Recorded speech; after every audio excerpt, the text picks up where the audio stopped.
सगळ्यात महत्वाचं ही जी निवडणूक आहे, आता महाराष्ट्रामध्ये देशामध्ये एनडीएचं सरकार आहे, महाराष्ट्रामध्ये महायुतीचं सरकार आहे, महायुतीचं सरकार आहे आणि त्या दृष्टीने ठिकठिकाणी जिल्हा म्हणजे नगर परिषदा नगरपंचायत या निवडणुकीमध्ये सगळे जे पक्ष आहेत, आज सरकार आमचं जे आहे महाराष्ट्रात चालतं, त्यांनी एकेरी निवडणुकीत लढली पाहिजे.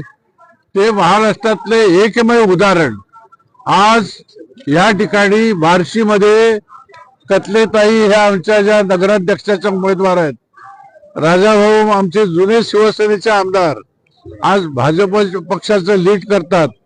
मी शिवसेनेचा नेता, शिवसेनेचा माजी खासदार, माजी मंत्री, खऱ्या आणि इथे आरपीआयचे प्रमुख पदाधिकारी आलेले आहेत.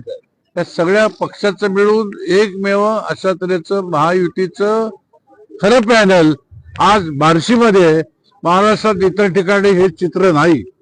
त्यामुळे बार्शीकरांना माझी विनंती आहे की ह्या पॅनलच्या मागे आणि नगराध्यक्ष म्हणून या आमच्या ताई किंवा सुनबाई किंवा मुलगी, पहिलं नाव काय तुझं? तेजस्विनी कतले, यांना बहुमताने निवडून द्या. पॅनलच्या पॅनल जिंकून आणा आणि माननीय एकनाथ शिंदे यांचा प्रतिनिधी म्हणून या निवडणुकीसाठी मला इथे पाठवलंय.